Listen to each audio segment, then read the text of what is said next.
So the value alignment, no matter what tech comes in, what fancy stuff comes in, the value alignment to that mantra is critical. Strong alignment fosters a sense of shared purpose and direction. Welcome to Technovation. I'm your host, Peter High. Our broadcast today comes from our most recent Metis Strategy Digital Symposium, and the topic was Digital as an Enabler of Scale. The panelists who spoke on it were JP Saini, Chief Digital and Technology Officer of Sunbelt Rentals, and Jonny LeRoy, the Chief Technology Officer of Grainger. The gentleman who led that conversation was Metis Strategy Co-Head of Research, Media, and Executive Networks, Steven Norton. I hope you enjoyed the conversation. Personally, as I've reflected on this, it's been so encouraging across the board to just see that real recognition that doing the same thing that got you here today isn't going to get you where you need to go tomorrow. And there's just a real collective understanding about having the right combo of technology and people and finding that right balance as being the key to deliver on those ambitions. And so I'm really excited to get into this conversation as we think about the ways in which digital enables scale at various organizations. Please allow me to welcome to the stage JP Saini. He's the Chief Digital and Technology Officer at Sunbelt Rentals, a leader in the equipment rental industry with thousands of locations in the US and abroad. He joined the company in 2020 and has been playing an instrumental role in driving scale and transforming the customer experience there. He's joined by Jonny LeRoy, who's the Chief Technology Officer of Grainger, 96-year-old company, more than $16.5 billion in sales. They serve millions of customers around the globe in a couple of segments. They've got high-touch solutions that include maintenance, repair, technical support, as well as millions of products that are available to customers. He's been in the role for a little more than 3.5 years now and is really doing a lot to lead an engineering culture there, next generation engineering culture. And I'm really excited to have you both together because there are lots of places where your roles overlap, and it's not just in heavy equipment and machinery. You're both overseeing transformation efforts across really complex businesses, including aspects like inventory management, transportation, commercial routing, e-commerce, omnichannel, all of the environmental considerations that go along with those things. And I'm sure that's just naming a few. And within all of that, you're doing it to make sure that your customers can do their best work and do it efficiently and safely. So I'm excited today to talk with you both about how technology helps lay the foundation for where you want to go. So JP, I thought we'd start with you. On the topic of scale, could you reflect a bit on where Sunbelt is on its journey and the ways in which you see digital really being positioned to drive that? Yeah, well, thanks for having me, Steven, and good afternoon, everybody. Good to talk to you. Yeah, I think it's been an interesting journey. It's almost shy of 4 years, right in the middle of pandemic shutdown. So I think a lot of those stories are pretty familiar to most of us.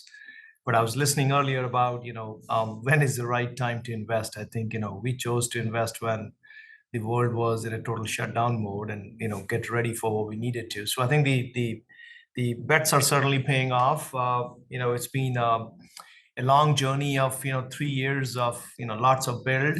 And I think now we're, at the cusp of getting into an operationalization strategy, meaning said differently, really get these assets in the hands of our operators and customers for that matter. And then, of course, it leads to a different marketplace when it comes to rental services and, monetization at the heart of it, right? Also creates transparency, stickiness, all those things that come along with it.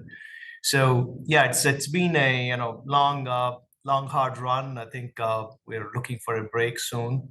But that's really, turning the tide from a very high degree of productization to now entering, the operationalization mode and then leading to probably the next, 3 to 4 quarters where all of this should have a clear impact on the top line, bottom line, and gobs of efficiencies that come along in the middle. So, and then of course, you already talked about omni-channel approach. We've created multiple channels. No matter what channel you engage us on, I think we took a page, from Jonny, your book. You guys were early starters in that, analogy to say no matter what channel you engage us on, you have access to the same level of inventory transparently, dynamic pricing that goes along with it, to us applying a logistics capability, in real time, and then also apply a human assets in real time. I mean, logistics don't happen on its own, to not just getting the assets in your hands, but also making sure we can get it back and get it ready for the next order and the next customer. So, there's a lot involved there to unpack, but, let me hand it back to you, Steven. I think we're on a fantastic journey here. Sure. Thank you for that overview, JP. And I'm excited to see how things materialize over the next little bit.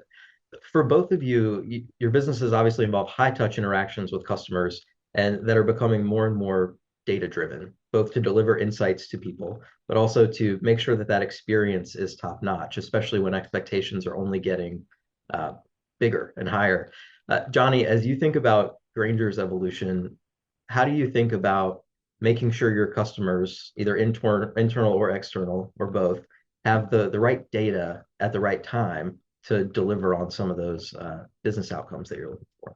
Yeah, it's an interesting one, and thanks for having me on. And I'll almost lean back to the previous conversation about offense and defense. If we think about what we're trying to do, we use different framing.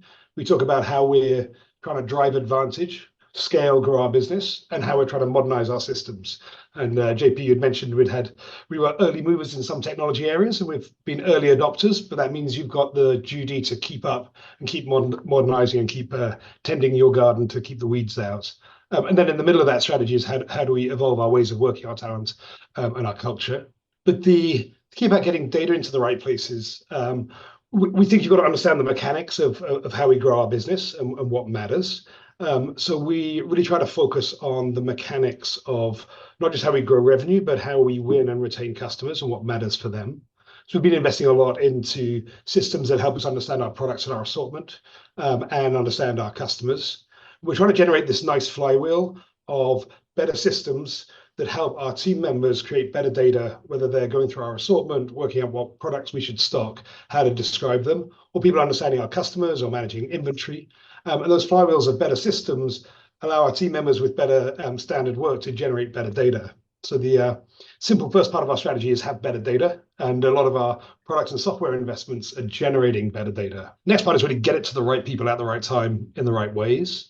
And there's a lot of engine room remapping there. I think a lot of organizations had data that moved around their systems every night, every week, every month in these batch jobs. We've been shifting more and more to real-time, event-driven, API-oriented movement of data, so we can get data to the right places at the right times. And then there's a key piece of how we improve the quality of that data.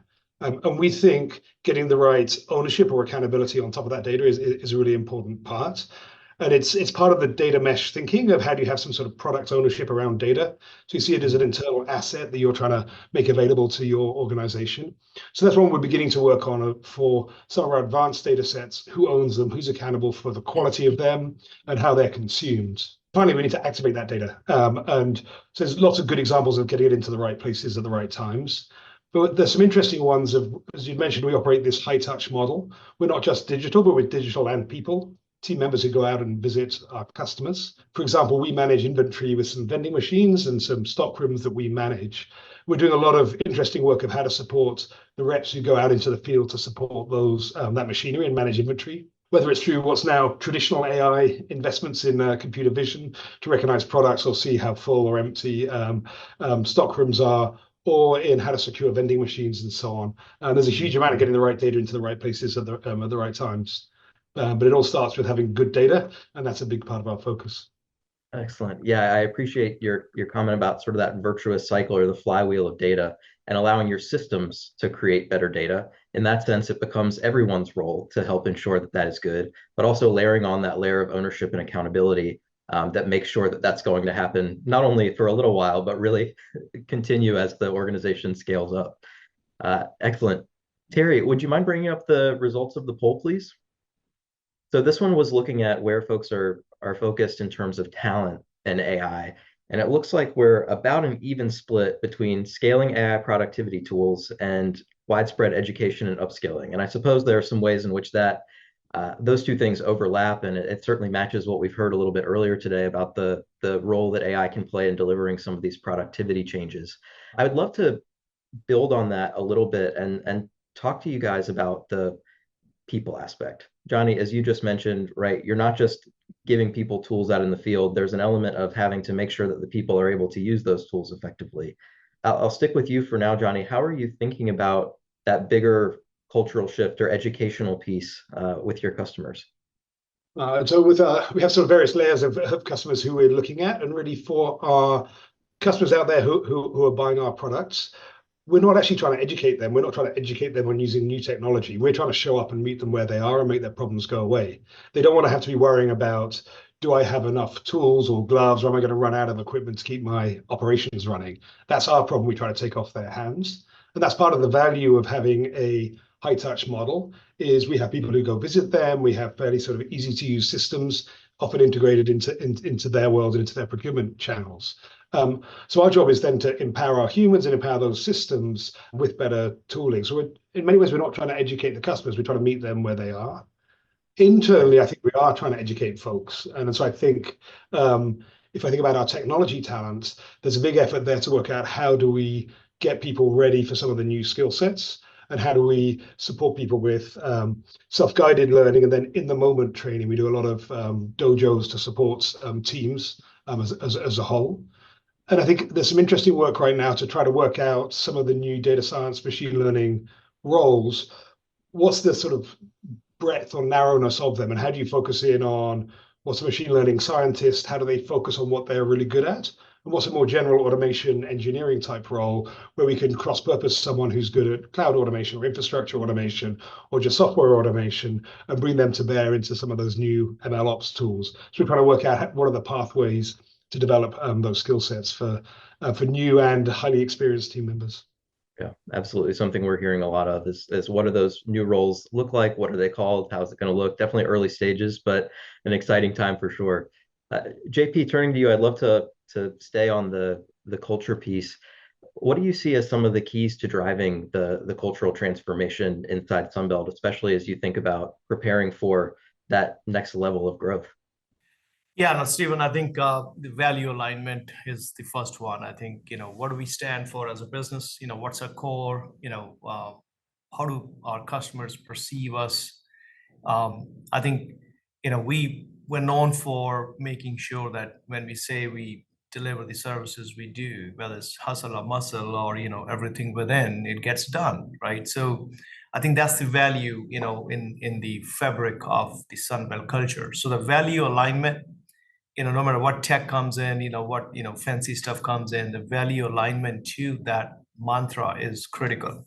So, we're certainly keeping, a strong lens on that.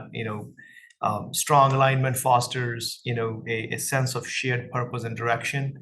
And I think that's been our, common thread across everything we have done in terms of how we rally our people and, why should we adopt new technologies?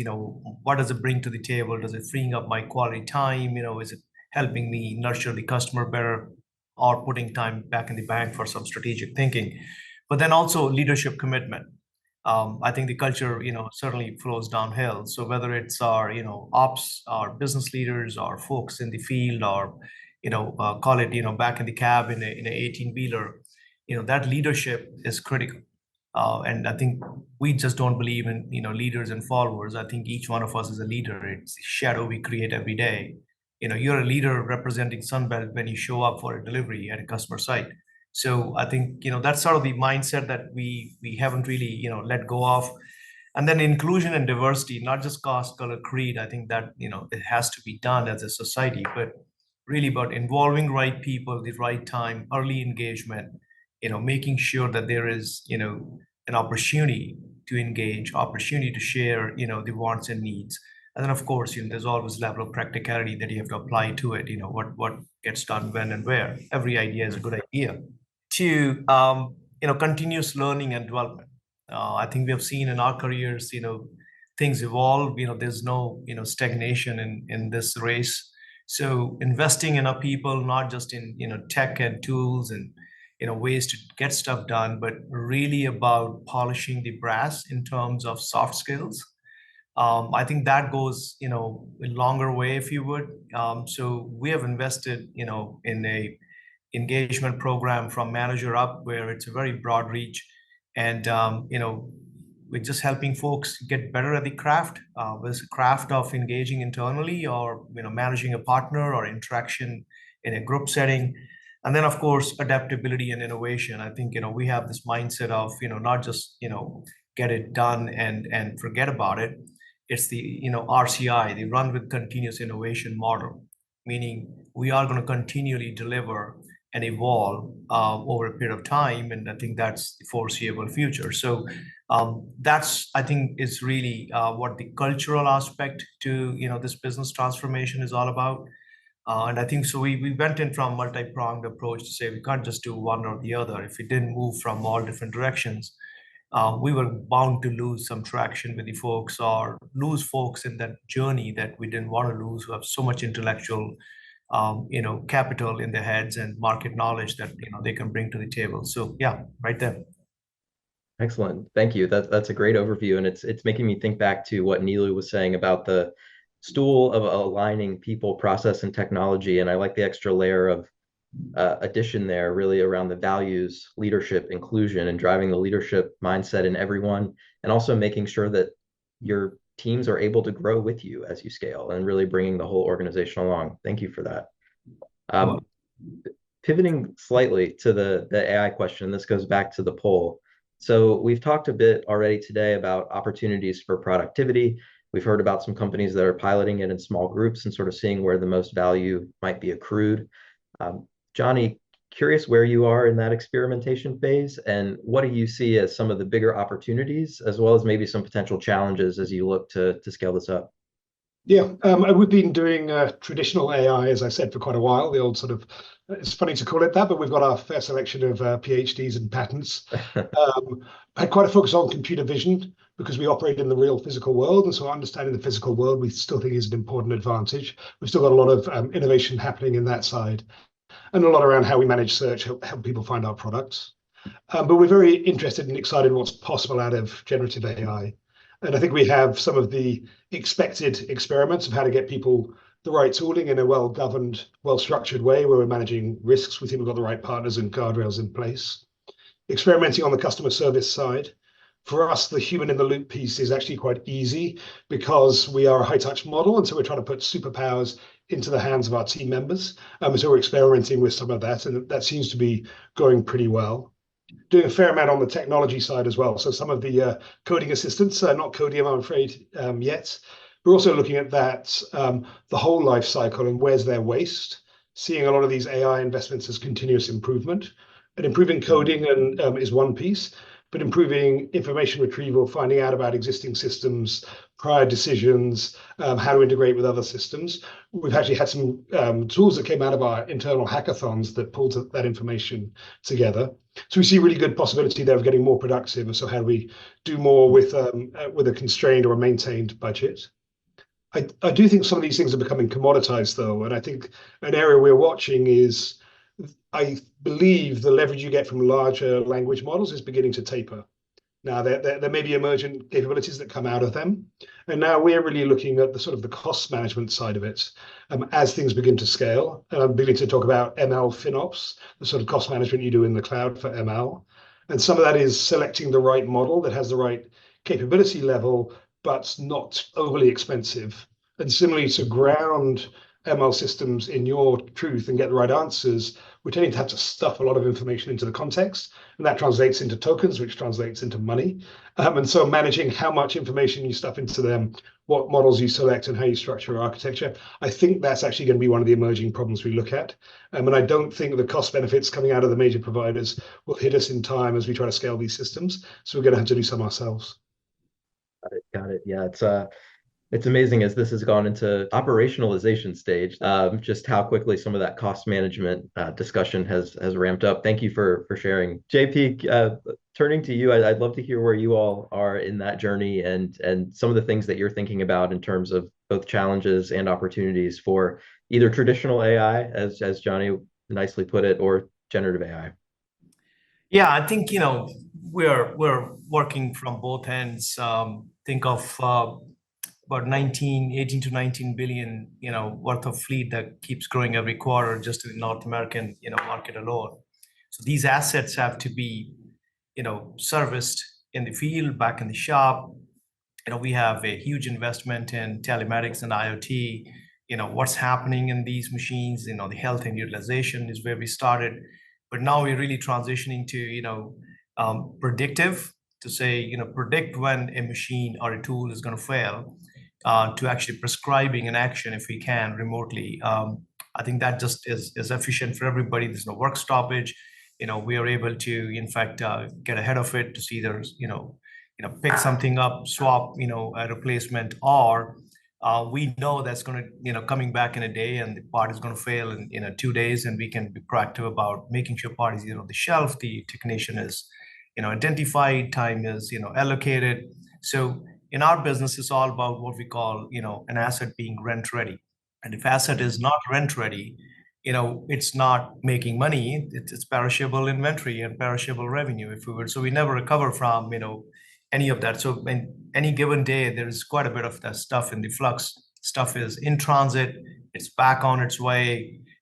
It's waiting to be picked up. It's back in the shop. It's waiting for a technician to be signed. So we're bringing all the predictive, prescriptive together. I think that's important for us, from sensing an event to actually making it actionable, whether it's remote or back in the shop.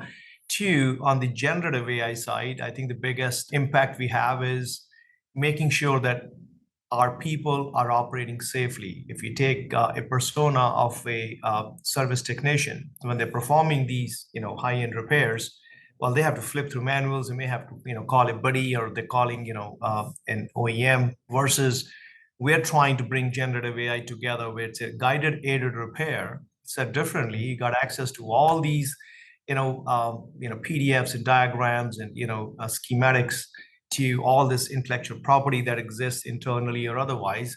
So we're curating all that. And in fact, we're tying it to performance as well, to say not only do the job safely, but let's gauge the performance on every job you perform. So you'll simply be using natural language, processing powered by Gen AI behind the scenes. You can say, I'm going to repair, this particular asset. You read a serial asset number. It starts a, job requisition, and it's actually going to walk you through step by step. And as you're doing it, you're also doing the quality control along the way. So if you're going to do it in 30 minutes and you're hitting it in 25 minutes every single time, well, we know you're doing a great job.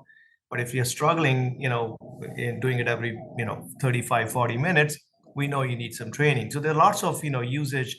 It's not just safety and productivity, but also an opportunity for training and engagement. The other, generative AI use case that we actually have a POC being built as we speak is, onboarding new, say, equipment rental specialists. Somebody at the counter, when you walk into our 1,300 plus branches, a typical ramp up time is a couple of months, because these things are pretty complex. You show up to the branch and you're going to say, hey, I'm going to put a fence in. Well, what type of fence? Is it, residential, commercial, vinyl, whatnot? So accordingly, a solution is driven. So if you're not an experienced hand, then, you're going to struggle to, help the customer, versus on the screen, as you're curating some of those initial qualifying questions, well, it starts to build up using Gen AI behind the scenes. And you could have, a fresh person coming in on the job for 4 weeks, and they could actually start giving the bundled approach as an answer to say, hey, this is what I think you're going to need. And by the way, here's a price that goes with it. So I think there are a couple of, use cases, on learning and development, on making sure productivity is covered, safety, quality, to actually the traditional side, which is predictive, and then prescribing and action. So those are things, that, have quite a bit of, impact on a bottom line, on the efficiency side. So we're going after the efficiency end of things first, before we sort of, go after, call it the top of the line things that probably will follow. Gotcha. Yeah, thank you. That's really helpful. And it's always nice to kind of see how all of these new projects are getting tied to actions, whether it's efficiency or revenue, being able to point to that real tangible outcome at the end. It seems to be one of those keys to gaining traction here. With the last minute or so that we have left, I'd love to put a quick question to both of you. And this is coming back to something we've talked about earlier around mindset. Obviously, we're always balancing kind of speed and innovation with the sort of longer term view and the need to scale. I wonder if you have any recommendations for helping to keep your teams and your peers kind of focused on the future state and inspire people about not only where you are, but where you really want to go. Jonny, maybe we'll turn to you first. Yeah, and I think JP talked about actually how to sort of string together your culture under your strategy. And I think we try to do the same. Our purpose is we keep the world working. And so for a technology team, our job is we keep Grainger working so that Grainger can keep the world working. So keeping people focused on that is super helpful. and actually going and understanding our customers. We're big believers in go seize, go visit the customer, go to a distribution center, go patch into a contact center call so you can understand the problems. That really helps. And we think the mechanics of how we win and retain customers are reasonably long lasting and evergreen. So we can organize around that. So we can have our sort of view on the horizon. That said, we've got to be experimenting and adapting with new technology as it comes. And whether it's hackathons or experimentation time, we're trying to drive that. And so in my youth, I used to try to surf rather badly, but I think the key there is you've got to have your eyes on the horizon, and then your knees have got to be bending as you're sort of trying to weather the waves that are coming through. So trying to do the same, surf through it. That's the tip. Well said. JP, over to you. Yeah, I think staying close to the marketplace, your core business is always a starting point. But I think we're also spending a lot of time on setting clear expectations, not just just putting people out there. But when I say setting expectations, empowerment and enablement, they go hand in hand, and accountability is least of the worries at that point. And then some incentive and recognition. I think, look, there's a lot of people burning a lot of long hours, and incentive and recognition, I think that's equally important. We've done quite a bit of work in long-term incentive to, short-term incentive and everything within. I think attracting talent is one thing, but retaining the talent and capitalizing on all the institutional knowledge that comes out of these exercises is important. Two other things I would say is, lead by example. I think that's really the mantra that, I'm honing in every single day in every interaction. I walk the floor a couple of times a day. And you really have to be conscious of the type of shadow you cast. And then just feedback and reflection. I think we all get busy and just, counting the wins, but, getting the feedback, providing the feedback, and then really reflecting on, where we are and, how we got there, but more importantly, the road ahead of us, on how we can be a little bit more nimble and efficient and get there without least friction possible. That's really sort of the name of the game for us. Excellent. Well, thank you, Jonny and JP, for sharing the journeys that you've been on, as well as some of your reflections as you've been in the role. Some exciting trajectories going forward. I look forward to staying in touch. But thank you again so much for joining us today. You're welcome. Thanks.